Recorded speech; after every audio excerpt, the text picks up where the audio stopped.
Happy GA Recap Monday! Which is typically Ghost Adventure Saturday, but I'm slacking.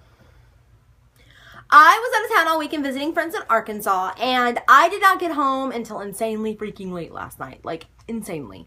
By the time I picked up my kids and got the kids in bed, spent time with the husband, it was like 11:30 before my butt even set anywhere to watch any television. But the first thing I, of course, watched was Ghost Adventures, and I was so excited to see this episode because I knew it was a ghost town. It encompassed all of my favorite things, which are ghost towns, because they're insanely freaking haunted, deserts, because they're a hell of a lot warmer than it is here now, Cowboy Aaron and Cowboy Zach. I mean, come on. Who doesn't like Zach and Aaron in cowboy hats? Just saying. Like, Zach was wearing his little brothel inspector badge. He can be my brothel inspector in T-Day. Okay, thanks, bye.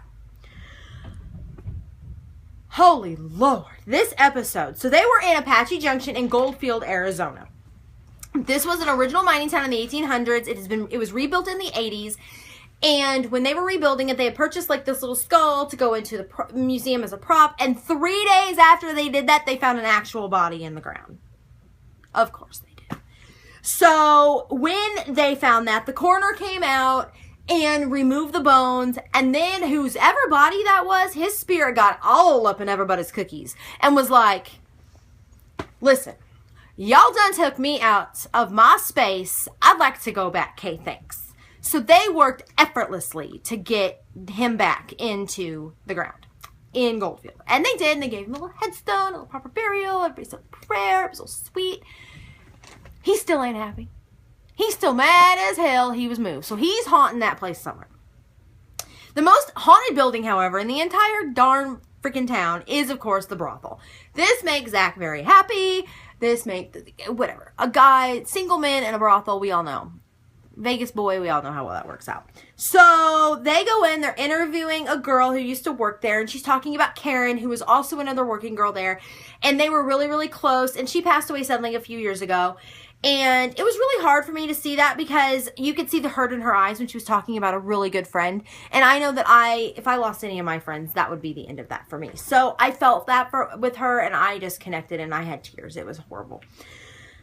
And so they're in there, and they're doing an interview, and they're talking about this chair, and they hear this little tink, and it was like a metallic sound. At first, I thought it was like a pipe. Like, it sounded like a pipe popping, and so I thought, okay, it's going to be debunked, no big deal. It was actually a freaking safety pin, like a tiny-ass safety pin, like this big, on the floor, and Zach was like, what is this sound? And they dropped it, and they were like, that was what it was. That was the sound. And they're like, did this come off of you? She's like, no, it would, if it came off of me, it would be closed. And so it was, or open, and it was closed. And so they had their first piece of evidence, like, during interview time.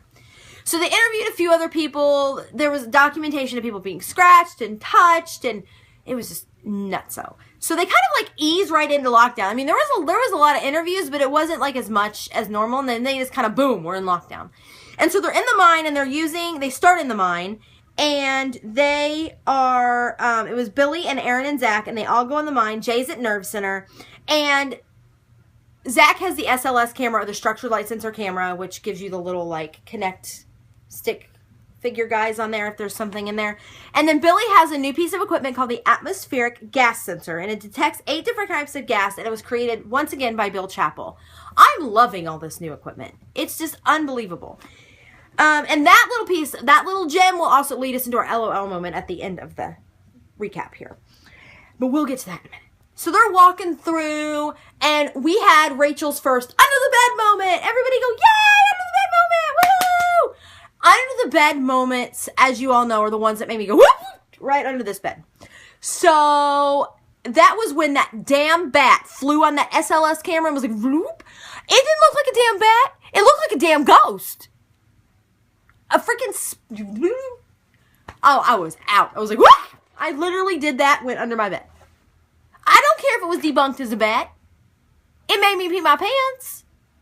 I was out. I quit. So they're in the mine, and they don't get really anything else from that. They don't get any any noises. They don't really get any voices. And so they're like, okay, we're going to move on. So they leave the mine, not really getting any evidence. And when they get out there, Jay's like in the middle of the street, like outside Nerve Center, all sorts of shook up, like talking a million miles an hour. He's like, so I was sitting in Nerve Center and I seen this figure like walk past. And it was a figure smoking a cigarette. Like it was a cowboy with a cowboy hat smoking a cigarette. He's like, at first I thought it was one of you guys, but then I was like, no, that can't be right. You guys don't smoke. So they go out there. There's nothing around. Like nothing. This town is dead. They thought maybe that somebody had like come into the town and, you know, was just there passing through whatever, but there was nobody there. So they set up this static night vision camera by Nerve Center. They set up a thermal camera, and I'm still under my bed at this point because of the whole bat situation in the mine. And just as I'm thinking about like moving my happy ass onto the bed again to continue to watch it like a normal person instead of like an insanely crazy person under the bed, on that damn thermal camera in the top left-hand corner is a figure, straight up figure standing up on that balcony, which there has been other sightings of this figure up on a balcony. And he appears to have like a trench coat on. You can see it whipping in the wind. Oh, hell no. Nope, my ass stayed under the bed. It stayed right under the bed. Continued watching like this. So they, on top of that, they're not only seeing, they don't know that they've captured this on camera, but they're hearing noises in that brothel. So they decide to go into the brothel and investigate. Zach decides to go there by himself. So while he's in there, he gets like a knock, and then he gets a growl, and then he's like, okay, I'm going to bust out the spirit box. So he busts out the SB7 spirit box. And then he gets like this smell, like this really bad, like BO smell. And through the spirit box comes two sayings. And it says, I'm Vic, and yeah, like in this really deep man's voice. And so they assume that it's the unknown prospector. And they're like freaking out at this point.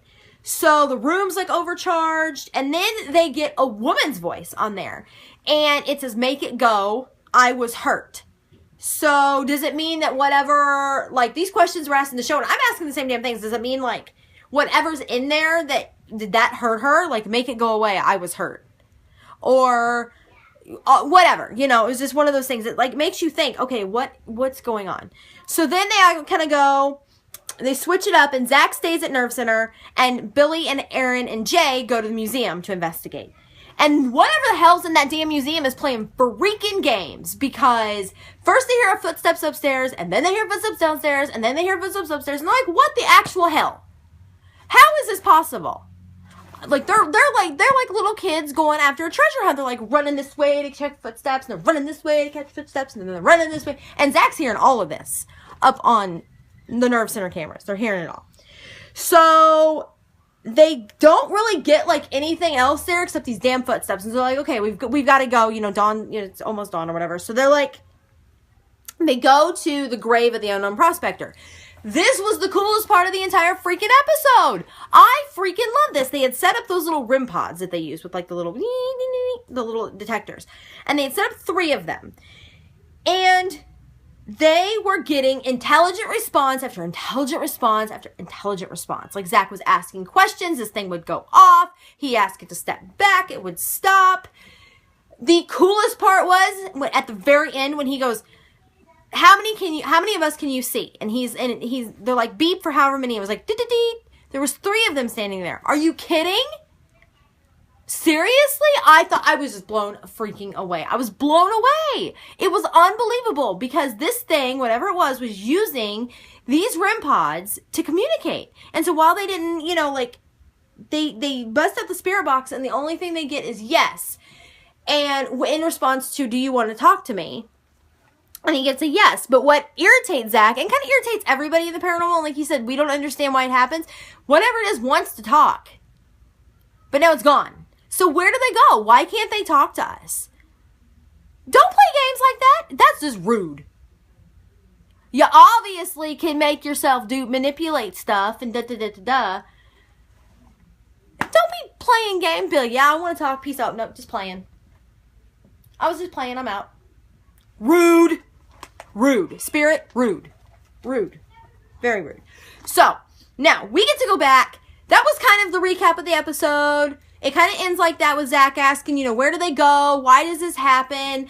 And so it wasn't a very, like, active episode. episode, but they got a lot of good evidence. The footsteps were insanely freaking loud. The damn shadow figure, the figure on the thermal camera was amazing. The intelligent responses they were getting from the REM pods, those were just, it was your typical I got evidence episode, and I thought it was phenomenal. There was a few LOL, there was a few like, oh my god moments, like the bat, but of course, as always, I have to give an LOL moment. And it goes, we're going back to the mine, and that damn atmospheric gas sensor, and Zach's pot of beans accident. So Zach had eaten like a crock pot of baked beans there earlier in the day, and it came back to bite him in the ass, literally. It makes me giggle like a schoolgirl because it's so funny and so immature to giggle at, but it was hysterical. So they're in the mine, and Zach's walking along, and he farts. And so Billy, without missing a beat, just goes bloop and sends that gas detector like on his butt. And it starts going off. Like 6 out of 8 different kinds of gas was detected, including hydrogen. And Zach's like, I got hydrogen farts. And I lost my shit. I thought it was the funniest thing I'd ever seen in my entire life. I was like, are you kidding me? And so once again this week, Zach gets the LOL moment. I'm so proud. It was so freaking funny. They're like, well, we know it works. And they amazingly didn't get any information, like any more, activity after that. And I think it's because Zach's ass literally scared everything away. I mean, apparently it was bad. Obviously, we weren't there. We don't have scratch and sniff television, but apparently it was bad because Aaron's eyes were watering. Billy was coughing. Zach was mortified. So it must have just been awful. But it was hysterical nonetheless. And I love those little funny moments. Going back to last week's QA Tuesday when we were talking about putting funny moments in the episodes, I love those. I think they're great. And so those little unplanned moments where they just kind of roll with it. But they know the equipment works. They know that Bill Chappell's new device works. And we all got a really good laugh out of it. And so I know this recap wasn't very entertaining. I'm a little tired, but I'm still doing it for you guys and doing the best I can. And there wasn't just really a lot that went on in this episode. It was a good one. I give it about a 7 out of 10. I mean, it had all my favorite things in it. It just wasn't like episode, which we all live for. We all know that.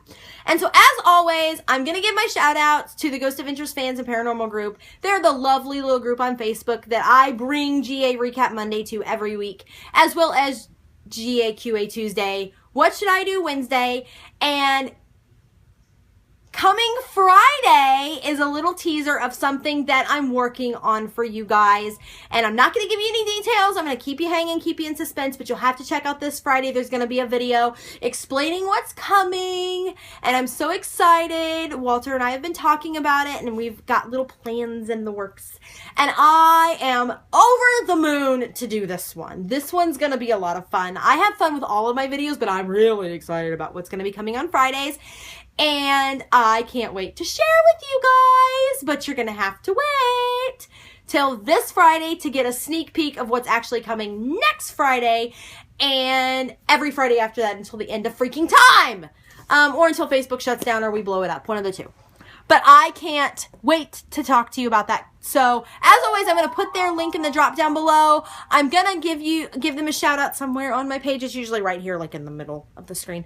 And I will be back next Monday for another GA Recap Monday. I can't wait. I'm so excited. And I will see you guys tomorrow for GA QA Tuesday. Be sure to get your questions into the comments box of the post for this video.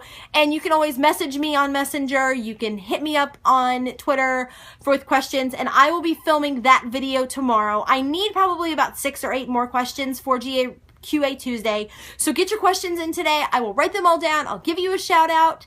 And also get your questions in for What Should I Do Wednesday. GA QA Tuesday for all the new members is Ghost Adventures related Q&A, and What Should I Do Wednesday is general paranormal related Q&A. So get your questions into me. I can't wait to do those videos for you guys, and I will see you guys tomorrow. Have a great rest of your Monday. Bye!